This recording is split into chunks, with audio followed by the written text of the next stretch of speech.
The digital art era is here. AI and art creation tools empower anyone to make it. Blockchain technologies allow anyone to own it. VR, AR, and extended reality immerse us in it. Let's talk to artists and innovators behind the visual magic. I'm your host, Roger Dickerman. Welcome to the future of art. Today, we welcome BT. BT is a Grammy-nominated music pioneer, AI thought leader, software developer, film composer, and a prodigious collaborator ranging from Disney to Fast and Furious to far beyond. Let's get to it. BT, welcome to the future of art. Thanks so much for having me, Roger. It's great to be here. You are a really unique individual when it comes to a lot of facets of art. Obviously, your impact in music, but I feel like you're constantly doing 10 things at once. You have a track record that I can't wait to speak a bit about. But before we get to all of those things, we're going to start with this. Broadly speaking, what does art mean to you? I love it. I mean, what a great question. First of all, just zoomed out, it's great to be here with you and to get to have a conversation like this.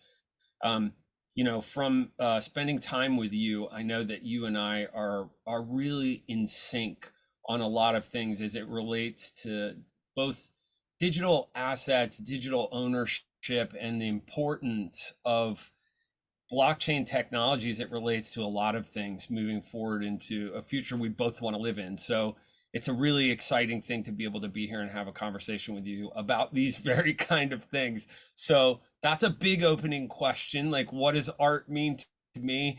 Um, I would say zoomed out, I have an interesting relationship with art for a musician. I identify as a musician. I mean, clearly that's been the thing that I've chosen as my primary sort of work life path. And I've been fascinated with organized sound since I was quite literally a child and studying music from a very, very young age.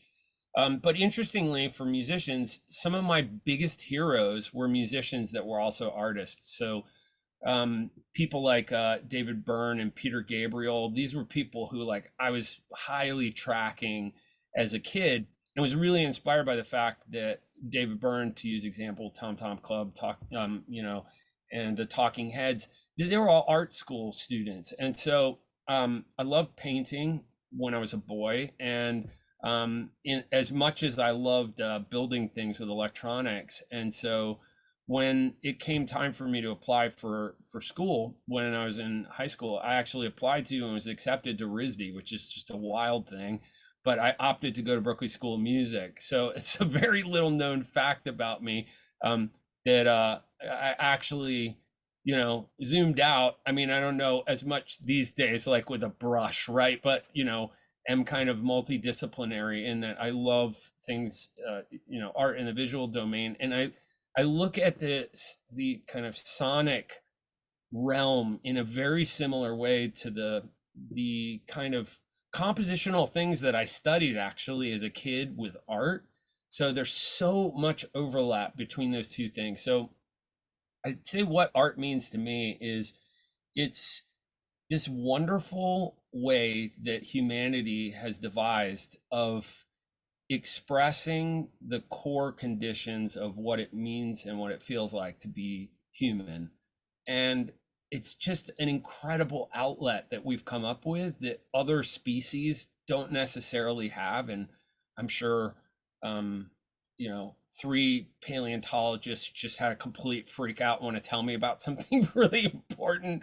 But you know what I mean? It's something that's unique to the human species, this want, and probably by proxy of us having these developed prefrontal cortexes that we started to think more deeply about who we are, what it means, where we came from, how we're created, and by proxy to all of that, needed this vehicle for expression for the human condition. And so I'd say that's what art is to me, and what its significance is. It's this incredible sort of conduit for sharing what the human experience feels like.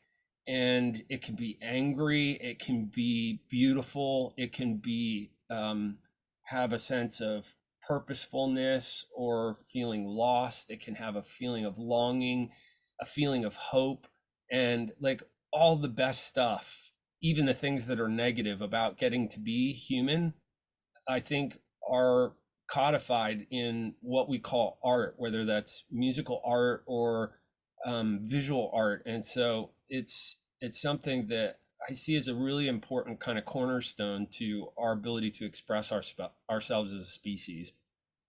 When it comes to your creation, how do you view it through the lens of recording present moment or present experience versus dictating future or charting a course? That's a really interesting question. I want to make sure that I tracked it right. Do you mean is okay, so like for clarification, do you mean like is it sort of like in process trying to kind of take in something and express it, or to make a feeling state for someone that you're passing it to? Yeah, exactly. Like when you're creating, often we'll hear artists say it's my responsibility to record what we're experiencing right now. Right. So you're building an experience based on either what you're experiencing right now or what you perceive as somebody else is experiencing right now. But then you'll hear other artists say, no, it's my responsibility to chart a course for the future. In other words, where is this all going? I want to place you there, not necessarily in the here and now. I want to expand your mind to something different. I love both of those so much. So, and I love that there's tons of artists, so we're all covering different ground. I'd say I fall somewhere in the middle. It's hard not to jump to this idea of the overlap of kind of visual and audio domain immediately there, right? Because the first thing I think about is, so just kind of jumping back in time a little bit. I mentioned I went to Berklee School of Music. I studied with this brilliant, brilliant man who's still a dear friend of mine today. And in fact, when I talk to him, still gives me assignments. And I'm like, Dr. Boulanger, I promise I'll read this book or I'll do this exercise, but I'm really busy right now. Just a brilliant, brilliant man. His name's Dr. Richard Boulanger. He teaches at Berklee. He's going to retire, I think, this year. It's just an incredible human being. Worked with Marvin Minsky at MIT, who's considered one of the preeminent godfathers of artificial intelligence. This just brilliant, brilliant, brilliant guy, and was plying me with such interesting stuff when, I was a music student. And so I bring him up because, you know, one of the things that he introduced me to that's kind of fundamental to my process is we hear so much now about kind of generative AI, generative this, generative, that. And I was introduced to these kind of the ideology of system building as opposed to composition building at a really, really young age. So that's really highly influenced how I think about building things, right? Is what if there is a thing that's in between the two things that you said, right? So this idea of creating a future place, right, where people go and they experience something that you want them to, you're sculpting an experience for them, right? As opposed to capturing whatever this kind of, you know, artistic inspiration is in any given moment, right? And so that's why I love the idea of system building, where you're kind of creating a parameter set for an artistic work that people then go and experience, right?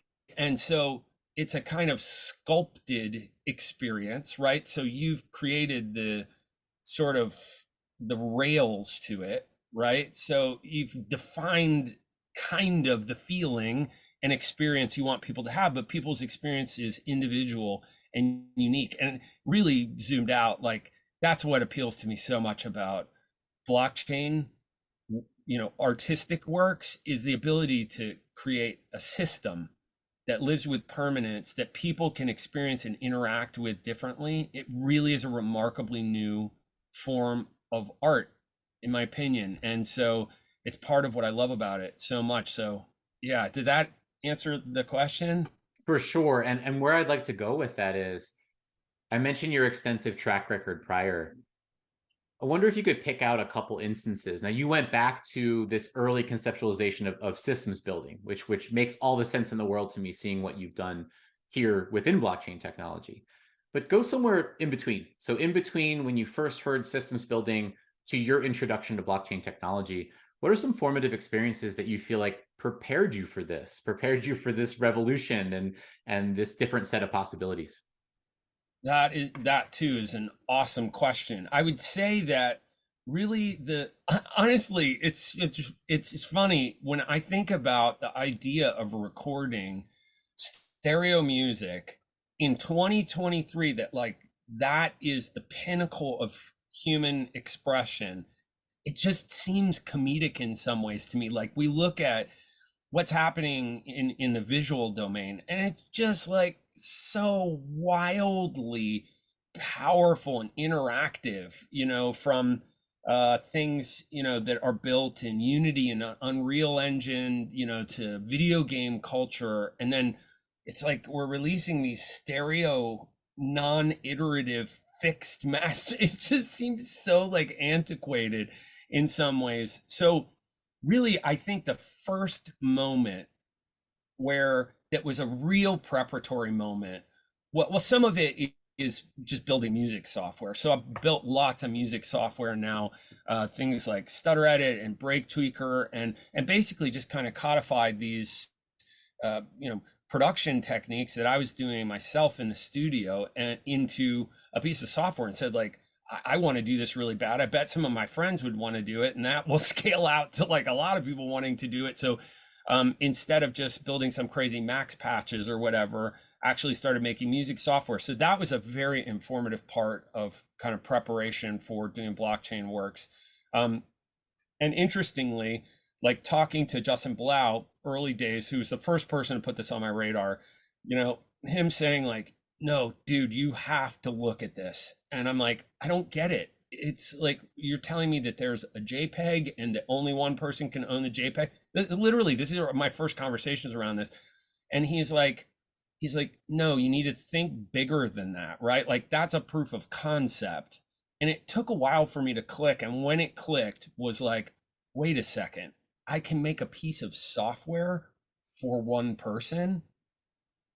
Like that was my mind blown emoji moment, right? So, but the software thing was definitely kind of a preparatory device for me, right? But I think really the big one would probably be the work that I did with Disney, which is the first installation piece that I'd ever done. And so I spent 4 years working on that. I wrote this big interactive work for Disney in Shanghai. So, and I mean, just planning it was so crazy because it's these interacting dials of music that last different periods of time. And I even made it so when you stand between two compositions based on, distance, it's a new composition. And so that was the first time where I did actual system designing, where, and not just for myself, right? Where it was like, you're going to design a system that humans are going to go interact with, and the humans are pretty wildly unpredictable. Like we know we're going to go, people are going to walk down this breezeway and go and get a soda or something, but people could stand over in this little area and you wouldn't know it, or people could wander back and forth. We've no idea. And so building that system and then not knowing if it would be cool, like I thought it was cool, right? But getting to actually go stand there in China when we did the installation and be with like the workers, they were, just finishing kind of the grounds, and then they had a soft opening, and seeing during the day people come in and doing these very unusual, unpredictable behaviors, and some that were expected, was my first real introduction to this concept of like actual system building, where people are going to come and interact with it in unusual ways. Just a last little crazy thought about that thing, a very unexplainable kind of learning from what that was. There was a pond that was there, and so in one area of there's kind of like an area where parades happened in Tomorrow World. By the way, the Shanghai Disney is, and this is like no shill. If you're in China, you have to go see this. It makes our Disneys look like comedic. It's crazy the scale of this thing. So at any rate, they had this little pond there, and I did music, 27 speakers, up down speakers on this walkway where they do parades. And in it, I'd done this crazy granular sound design with cicadas, like field recordings actually from where I live. And I had granulated them and stuff. And so when we put the music up, it was silent there, right? Like there was no sound. 2 days later, it turned out that there were tadpoles in this small pond, and they all like started to become, some of them to become frogs. So they started vocalizing with the music that was like adjacent to this area. And it was like they were talking. It was like a chorus of these baby frogs. And apparently, I've heard from people that have been there recently that it's like a kind of like a feature set of this sound installation piece. It's like nature collaborating with the music there. So one of the craziest things about system designing is that you realize that you'll never know all the kind of use cases for it. And it's one of the things that's so exciting about it, especially as it relates to NFTs. So that's one of the longest answers I've ever given to anything. I hope that that was okay. That was fantastic, and it's just it immediately put me in Shanghai and put me, trying to visualize your experience, and all I can think of now is a long time lapse audio recording of that back and forth conversation among nature. Yeah, I love it so much. It was this totally unexpected thing, that and just happened to be when we were installing it too. So it really is such a cool thing. Building basically, like the way that I look at it is you can think of it very simply, like as opposed to, creating something that's static, it's just creating an array of possibility. And it's saying like, here's the rails, right? And then I'm going to give you it to interact with in a way that's meaningful. And you might get stuck or lost, or you might do something kooky in there. I don't know, but it's going to be interesting. And it's kind of like it's a designed experience, and so yeah, it's something that feels really creatively motivating at this point in my life for sure. How do you look at audience interaction before blockchain ownership or digital ownership possibilities versus after? As someone who has done anything from released products to recorded and sold albums, right? And then now jumping over the other side, sort of post Blau introduction, now looking not literally in the face, but almost, sometimes an anonymous individual or pseudo anonymous, whatever, but sometimes Mhm. looking at one person or a body of 50 people or a few hundred people. Does that change the experience for you of creation? That's an interesting question. I mean, it's a pretty deeply philosophical question. I mean, it makes me think of, I remember, I remember a distinct change in electronic music culture. So, which is something that I've been involved with literally since its inception of what we call electronic music culture. So, very, very early days in England, it's my first albums coming out then, my first shows were playing at car boot parties in fields in Cornwall, and like actual raves where people would come out and stand atop police cars and dance, like really early days of dance music culture. In those days, you know sometimes in a performance context, I would never consider myself a DJ, even though technically sometimes I do that. It's always performing with a bunch of synthesizers and drum machines and these kind of effects pedals and stuff.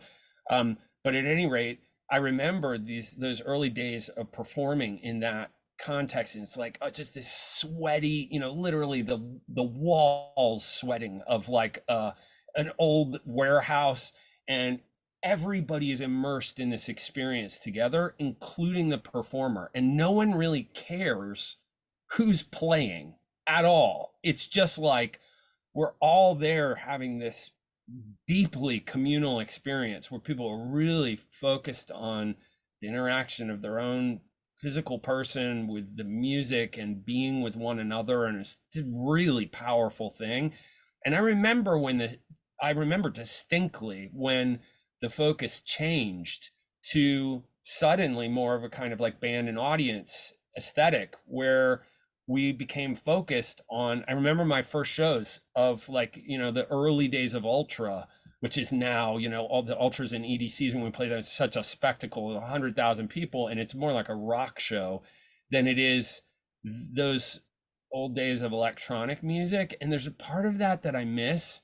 If I'm being honest, and I don't know if this is a good answer to your question, but it's just what came up for me, that there's something about the experience as a performer in being like intimately connected with the experience in the way that the audience is, that is hard to put your finger on, powerful.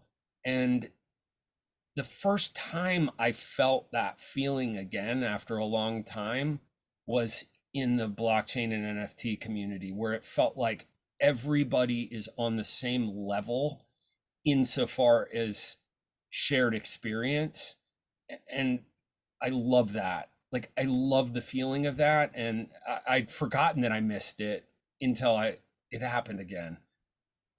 It's a really interesting answer. I mean, there is a level of intimacy to the early days of this, whatever this is. I think this larger concept of digital ownership based off of blockchain technology, it's brought a lot of diverse people together. But you're right, like there is something about a shared level of experience. There's a lot of I mean, I don't know what elements we might want to throw in this melting pot, but there's a level of future leaning.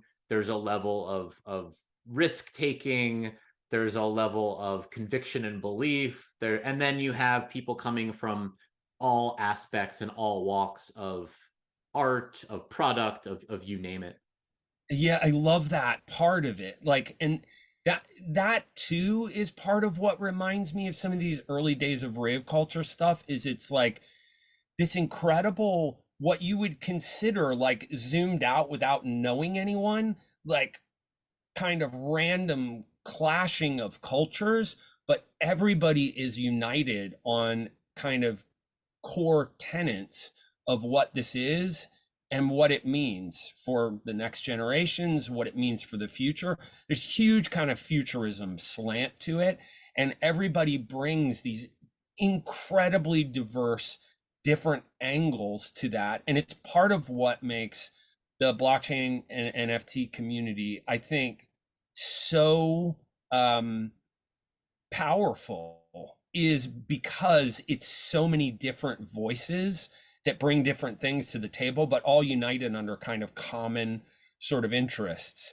And so, yeah, I mean, it's funny, like, again, a kind of zoomed out perspective. It's like, people, things have gotten really crazy in bear market times. And in the same breath, like, I love seeing the core group of people that have innovated in this space, how strong their conviction is, and to see them to continue to build with such conviction, it just makes me realize, like, that there's no way you can't fud this away. It's too important. And there's too many people that believe it's too important, from very diverse communities that are all aligned on a common missive. So it's really exciting to see that. Do you have any crossover moments in mind as it relates to what you do and what you see out there? I think we would all say, hey, this is relatively small, relatively speaking, right? To the quote unquote mainstream, it's relatively small, but it has grown and it has all sorts of promise. And we have that shared belief that, of course, digital ownership almost has to be a part of the future in some way, shape, or form, probably a massive one. What are those crossover moments that takes us from a small but growing community to a use case that now all of a sudden it is truly broaching the mainstream? Yeah, I love that. I mean, first of all, that's asking the exact right question. This is something that, interestingly, I've had some of the best conversations I've had around this very topic are with, I think, someone that's a friend of both of ours, Keith Grossman, who was at Time, and is now at MoonPay. And Keith is such an incredible mind. And incredibly forward thinking. Going way back as well too. Like, his interest in this is not new at all. Goes back to his time with Wired, and he said some things to me just about kind of rate of adoption and what is that real breakout moment. And it is it's a very interesting question. And so I think that some things have to happen, right, to get to that moment. And one of them is it's hard because there's a lot of different kind of vectors here. So one of them is the Web3 community really needs to stand up in some ways to the kind of overarching powers that be it, uh, you know, at a lot of different levels. I mean that, right? And to say, hey, we deserve the right to innovate. Period. Full stop. End of story. And and we're going to take a very strong stance on that, and what that means insofar as what things we give our money to, who we vote for, all these kind of things, right? That to protect the ability to create in this domain is very threatening to other kind of coterminant or parallel domains, be it government or corporate or whatever, right? Um, because of the potential anonymized nature of what this is, right? And so that's really threatening to like to certain kinds of um, uh, without like getting tinfoil hatty, but like control mechanics, right? Like even if you think of it insofar as like data, right? Like just being able to kind of data mine people the way that, large corporations do now, this breaks a lot of that. And so it's very threatening just on that kind of level, just being able to aggregate, all kinds of data from users. So I think that that's one of the first things to get to that kind of next, whatever it looks like. If mass adoption is, people buying their coffee, is they have a pass that's an NFT that entitles them to X number of coffees a month at Starbucks, whatever that moment is where we say like, oh, our moms now have a fill in the blank sort of, crypto wallet, right? Um, but clearly it's like, not 10x from where we are, it's 100 from where we are to get to that moment. But I think that this is a really important part of it because we're seeing these encroachments on the innovation in the space that are deeply threatening to some of the structures and substructures that are built by corporate America, that are built by our government, that are destabilizing to the amount of kind of power and control allocated to certain systems. And so, yeah, so I think like standing up for ourselves is like one of the big important parts to kind of crossing that threshold. And then use cases, I think, is another thing which is self-evident and I don't really need to go into. And the third is really the friction that it takes to get someone to understand what it is. And, I mean, you and I can sit here and say like, oh, it's easy. I can walk you through setting up a MetaMask in like 3 minutes.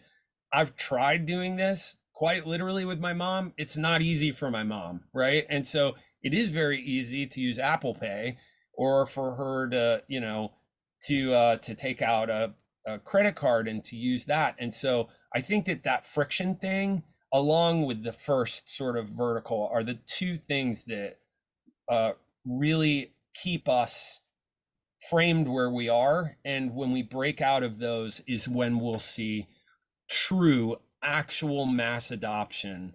Um, so yeah, I have a lot more thoughts about that, but that's kind of what I'm gonna leave it there. Let's steer down a road here. This is something I think about often. What you just said, what is sort of needed to get to mainstream adoption.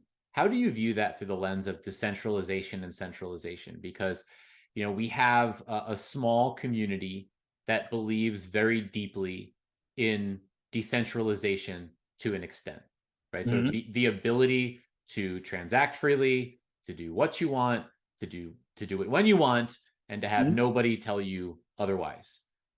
However, a lot of those mainstream use cases, at least in the short to midterm, you know, we won't get there with decentralization. We'll get there with very very streamlined processes, custodial processes, Right. I don't know that I own an NFT processes. I'm just using the app of the moment. And oh, that's blockchain technology. I had no idea that was blockchain technology. Do you have any do you have a belief system in there? How do you think the principles of decentralization, but maybe the other side of the coin, expanding to break us into mainstream?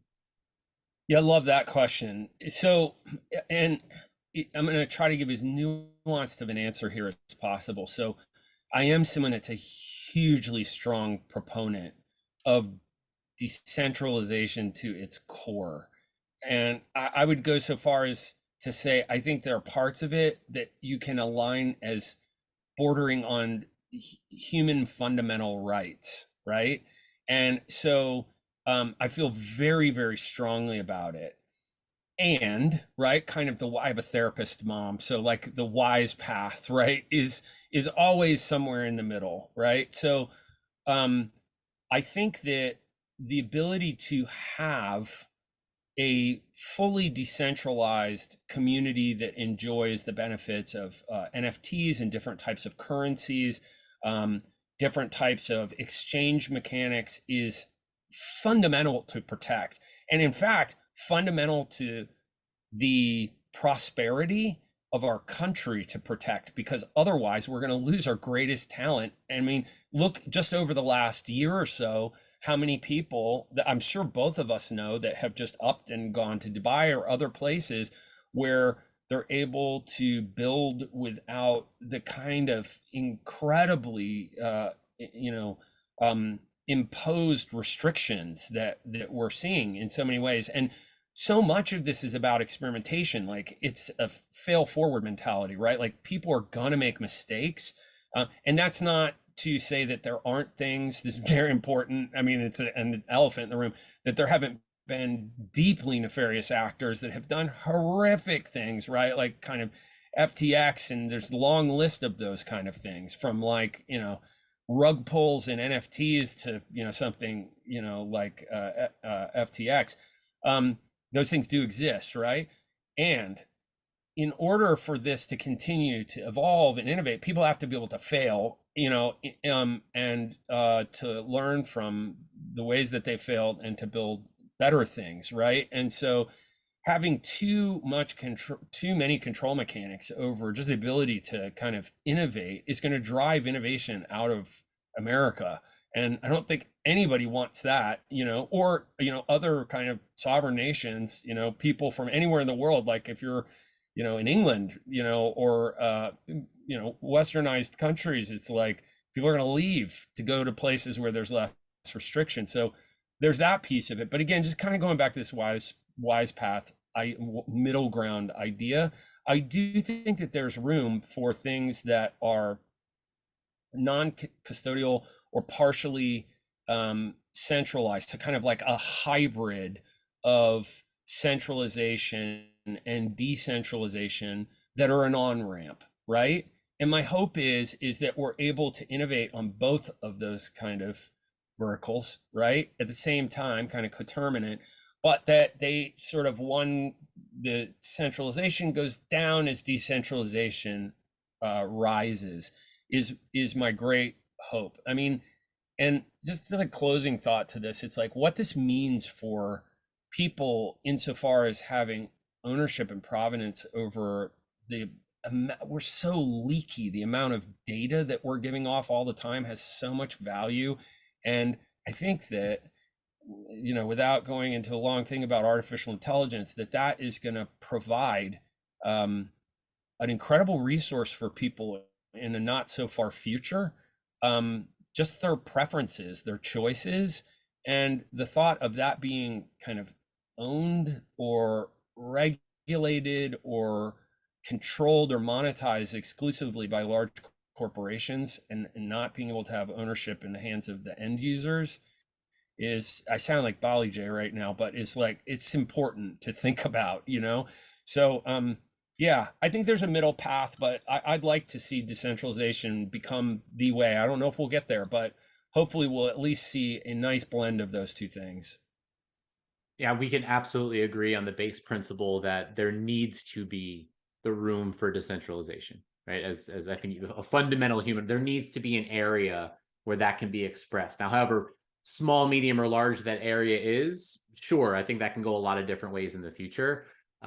Let's see, but we're 100% aligned on that, and I think there are a lot of people prepared to fight for that if necessary. Yeah, good. I hope so. I think, it's, the world is, there's so much to pay attention to now. Our attention is drawn in so many different directions. And this is, along with things like artificial intelligence, there's a pretty short list of things, the climate. I mean, there's like things that we've got to get right to survive as a species. And I would say that this conversation around decentralization and decentralized ownership is just by virtue of the way that the way that we're progressing, and so much of our lives being virtual, and so many things that we own. I mean, I think about the amount of music software I own, and it's like I was just literally, like, earlier today I was getting angry about, why can't these be NFTs? Like, why can't I just have my MetaMask connected? This is like the perfect use case for this, right? And like, I buy something, for whatever it is, point 0.1 ETH, and it's a piece of music software I own a perpetual license on, and I just happen to have my MetaMask connected.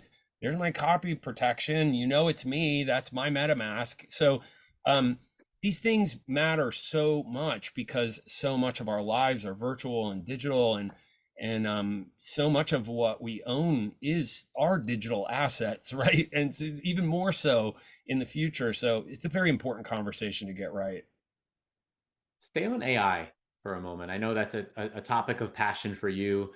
I think you had just had an interview surrounding AI. It's always interesting to hear you discuss it.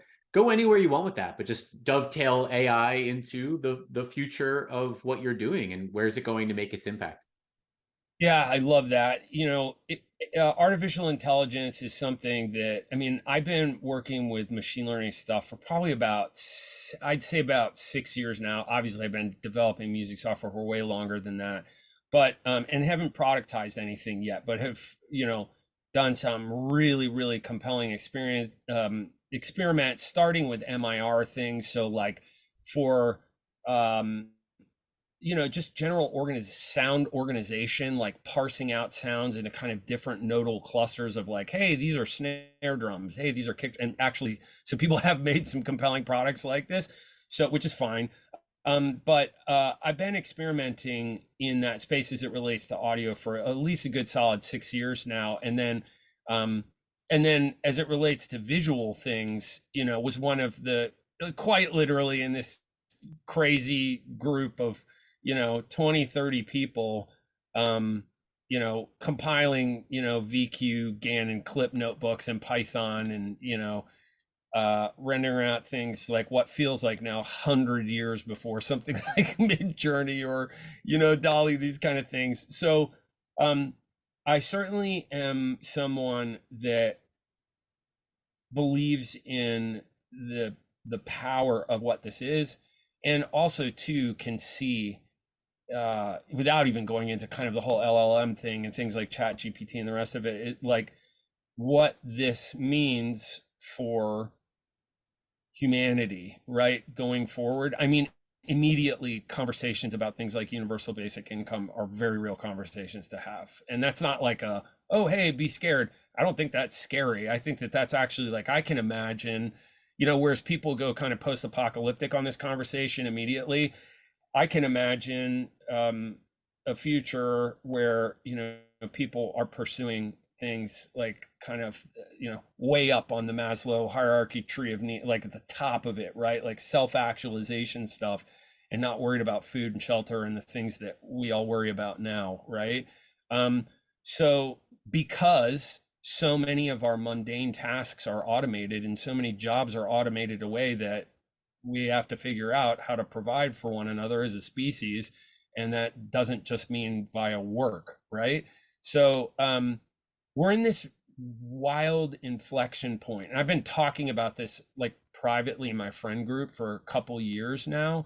We're in like this golden hour where we're still the smartest thing on the planet, and we have assistive and generative AI to help augment what we already are able to do.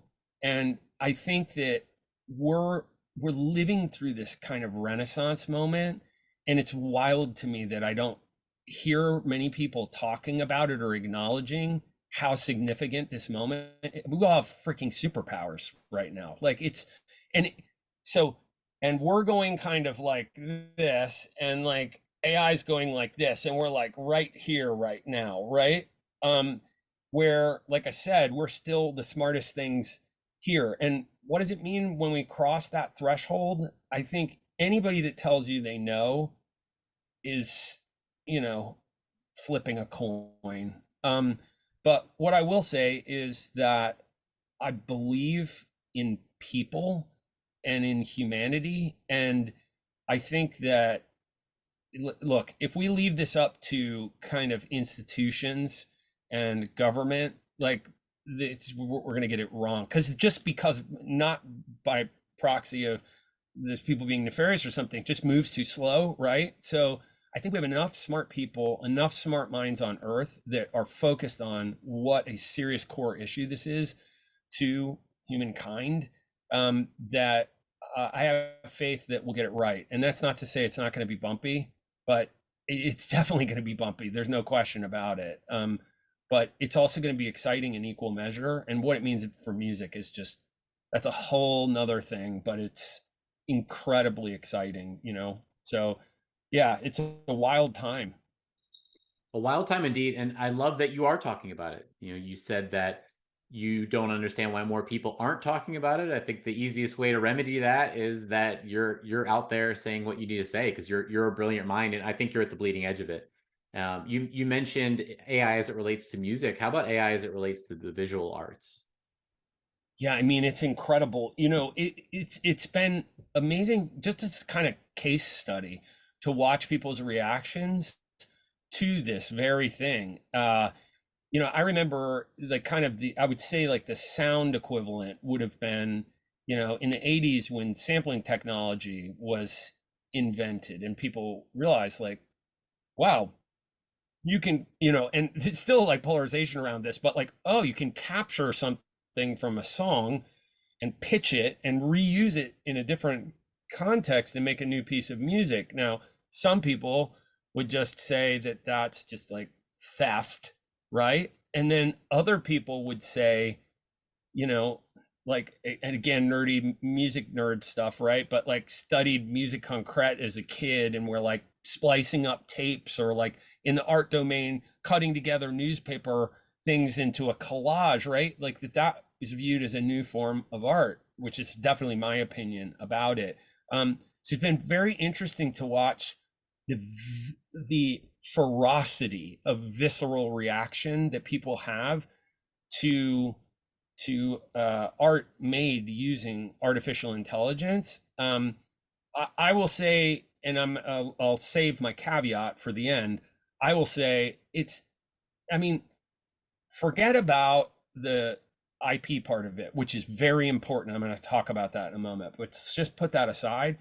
It's nothing short of magic. I mean, it's actual like alchemy, like a boiling cauldron that you make gold out of nothing. It's freaking bananas. That I mean, that piece of it's undeniable. So and exciting, like exciting for artists. My God, I mean, like I look at the artists using this to incredible effect, and you just like, this is like unlocking this latent superpower for artists. So we can make a distinction, okay, without, you know, picking the largest stable diffusion model. We all know what that is, but let's make a distinction between the largest stable diffusion model and how it was trained, right, by scraping the open internet and comments, okay, to something like Adobe Firefly, okay, which, by the way, if you guys have not used that, holy crap, that's awesome.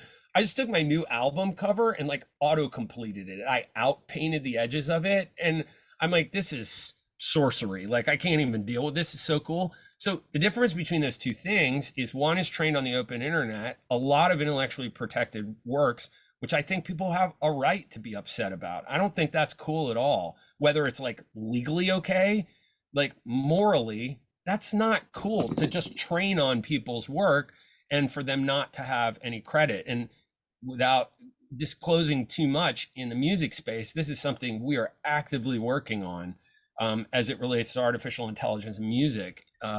So to be announced at a point in the near future. But Adobe Firefly, you look at that and it's like what they did was they took Adobe images, right? So photographers that had been paid for their awesome work, right? And I'm sure in the language of the agreements with those artists, they have things to cover future technologies, right? And so those artists were fairly remunerated for their work, and then we can kind of recontextualize it in this meaningful way in latent space in Photoshop and make awesome stuff with it. I'm like totally on board. But that's the piece that we got to get right is we need to get right what artists, large corpus of artists' work means and its value. And I will strongly push back on anyone that says that's nothing or free. It's just wrong. I don't agree with that. Full stop. It's very binary. And I'm very kind of not black or white on that one. I'm really solid that we need to fairly we need to fairly treat artists and musicians here. And we really need to get that right. And it's why artists and musicians, I would call them to lead here. Like this is the moment where you need to understand these things, not bury your head in the sand and hope it's not happening. And am I going to have a job? And these kind of like fear-based things. Like there's a lot to get excited about here. This is the moment to kind of rally and come together as a community in musicians and artists and get this piece right because it's happening. Period. Full stop. It's happening. I don't understand how there's another take. Your take just sounds right. It just sounds like the right mental balance here. I'm nodding along with you. I don't think there's really any other way to view it, although I know plenty of people might view it through a different lens. So I just want to, in whatever context that I can, just say, hell yes, everybody get out. Everybody get out there. I think in the sense that you're referring to Firefly with photographers and other artists who have been paid, who have been remunerated, compensated.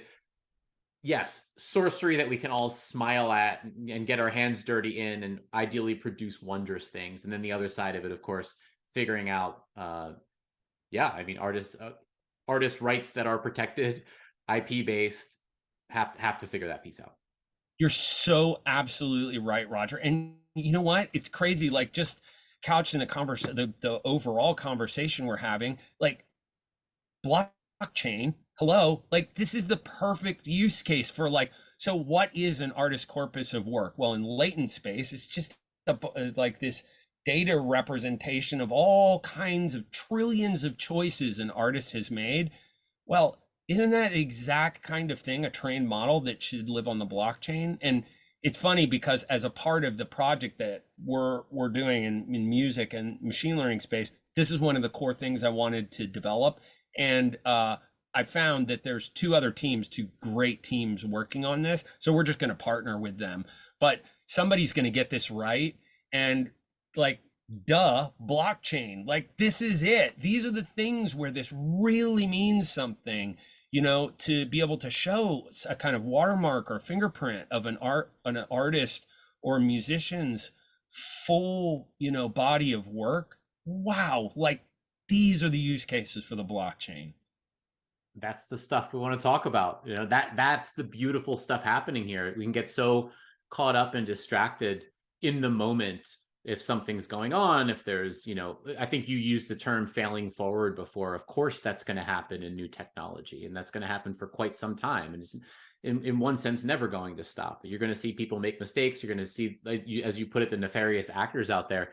Doesn't change this stuff. This is the gold. This is the gold that we're mining for. That's right, man. Absolutely. Yeah, I love it so much.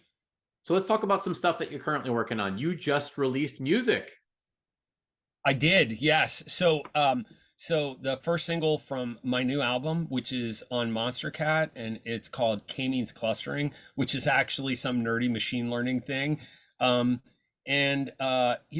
a that album is a very special record in some ways, in that it started, it's wild. Like, I've made albums lots of different ways, and this one has like this really wild trajectory, which is, I was in Singapore years ago now doing a show, and one of the promoters said, "Hey, friends of ours have this beautiful studio.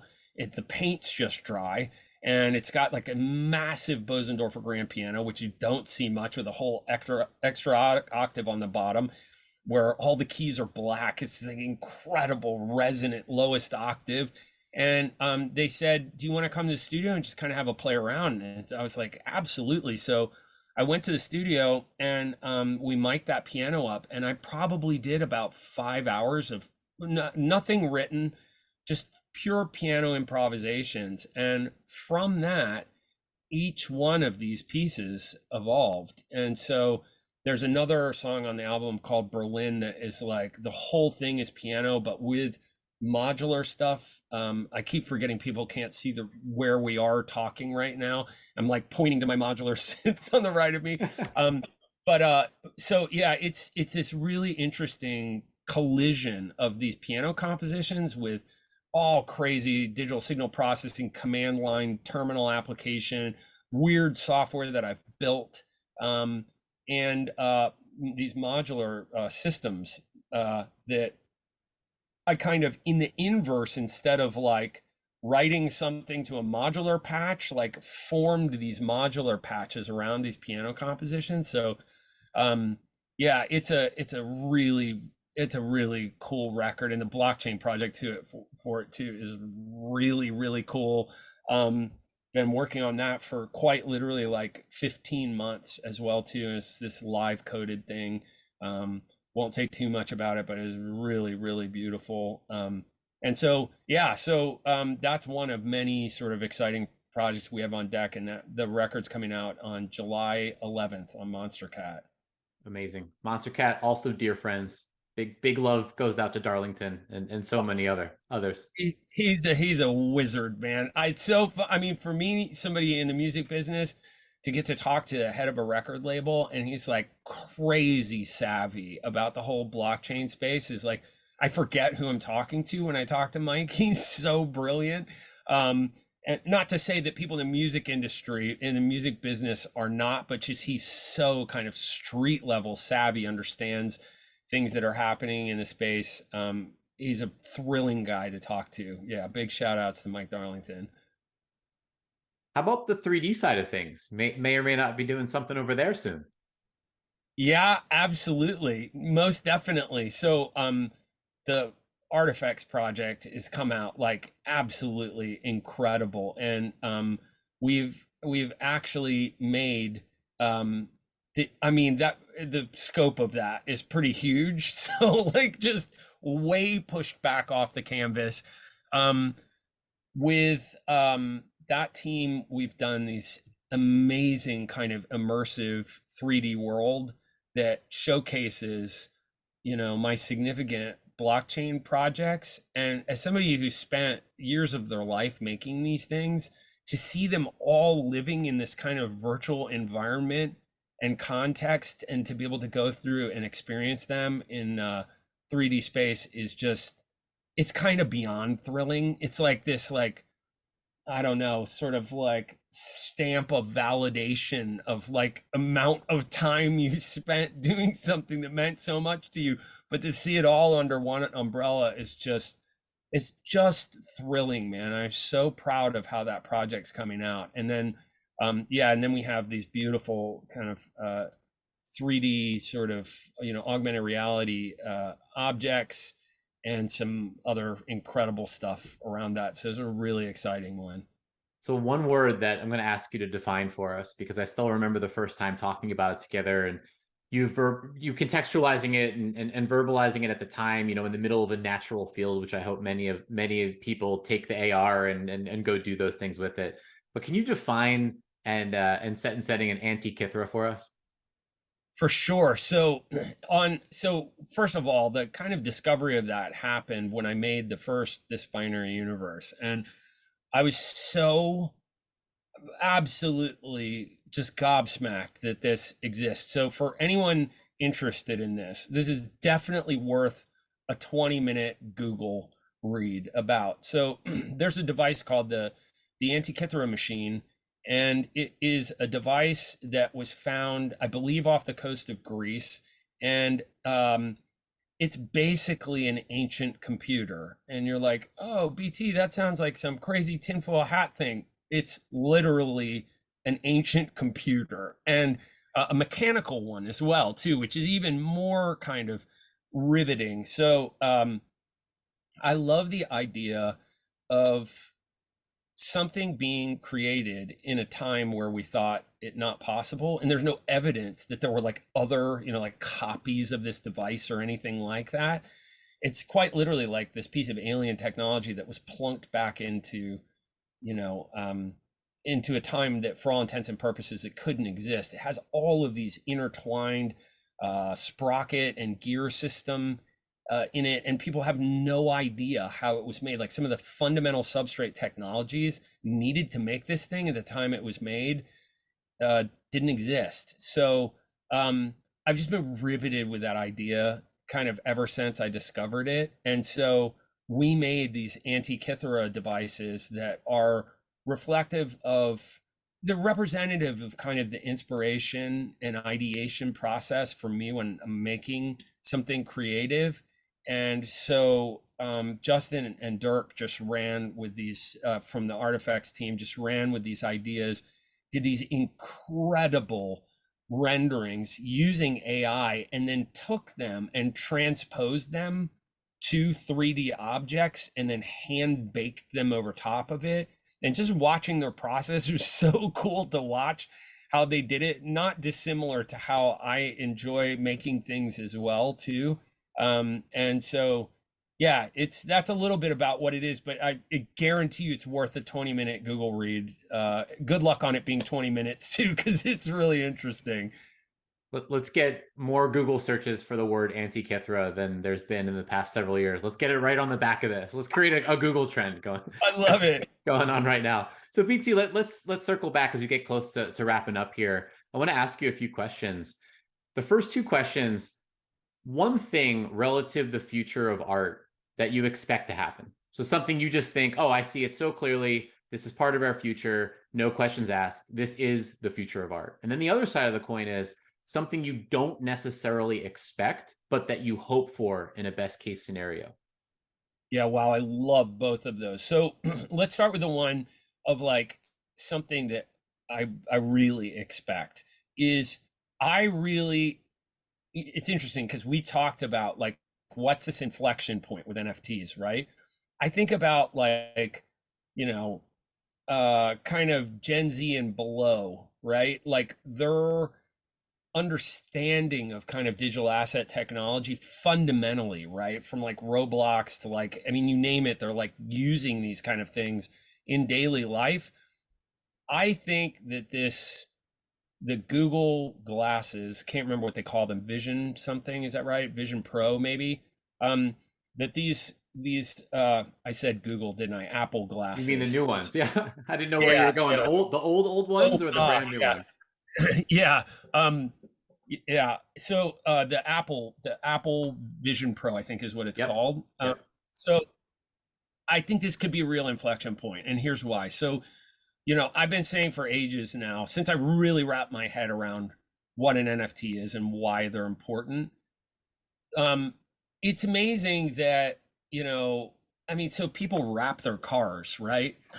Or people buy, these really fancy kind of, English, my English friends call them trainers. I almost call them trainers, sneakers, right?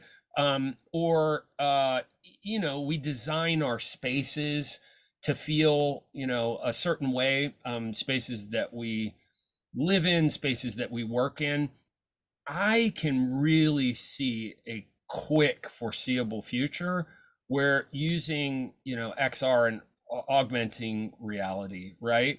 Where NFTs have this incredible immediate use case, which is skinning material reality, right? So we start wearing, holding, living in, having things that are really utilitarian looking but NFTs are like a skin for this next layer down of reality, augmented reality, right? So that's something I really anticipate seeing. And I think that that could be a pretty profound inflection point for blockchain technologies. And so that, of course, depends on the adoption rate of, I mean, and zoomed out, it's like Apple gets everything right.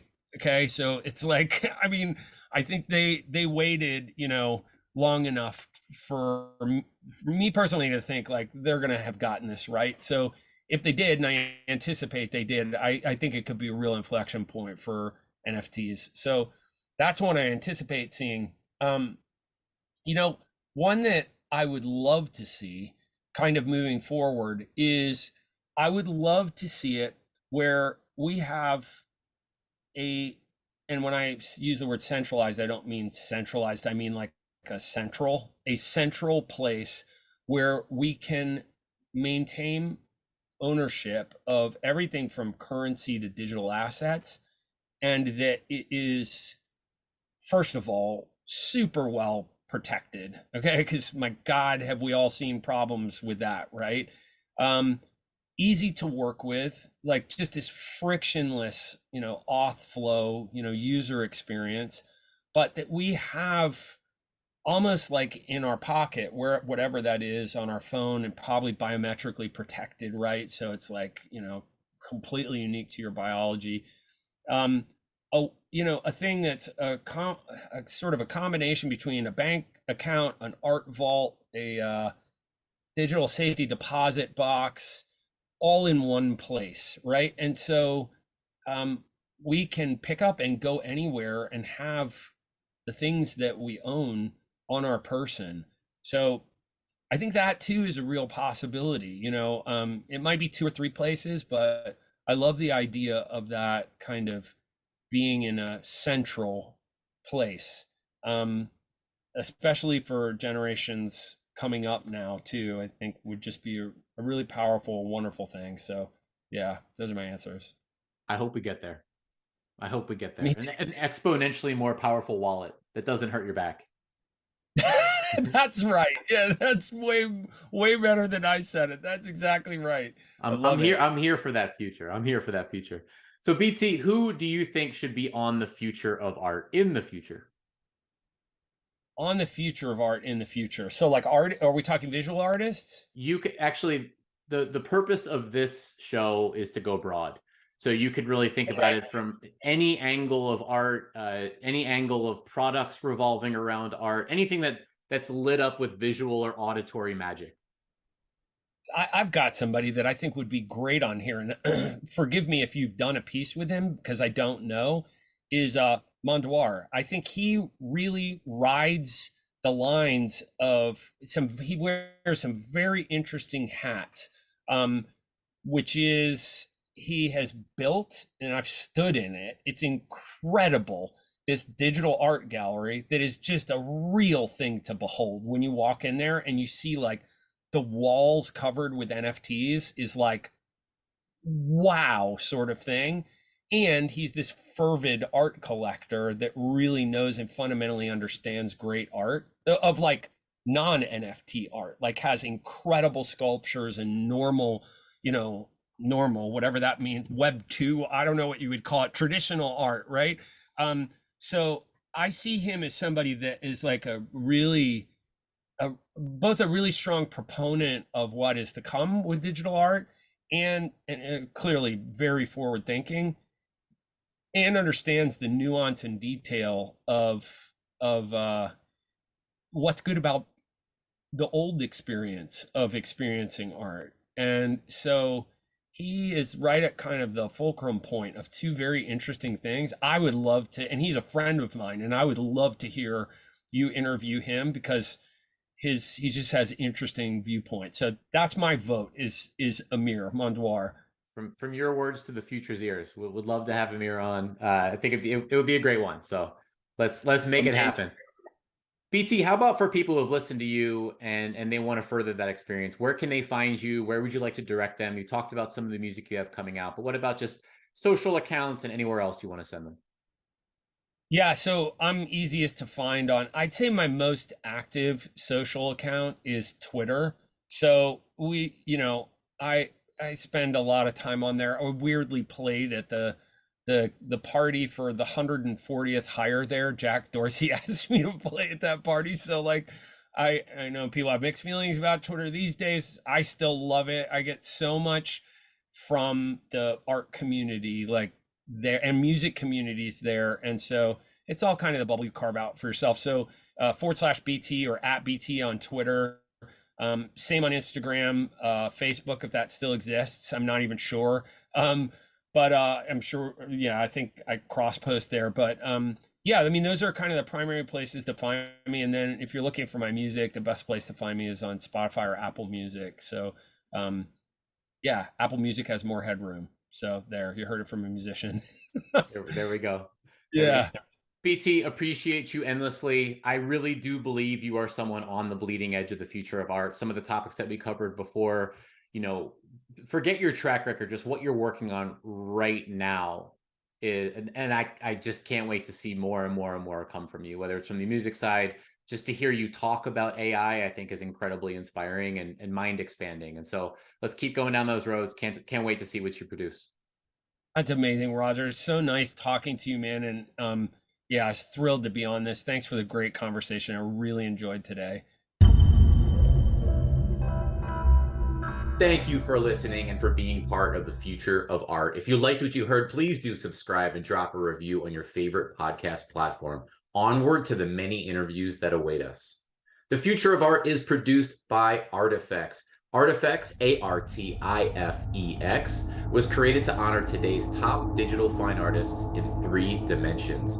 Each artist's one-of-one work of art becomes a collectible 3D sculpture and centerpiece of an immersive world built in Unreal Engine, the creation tool of Epic Games.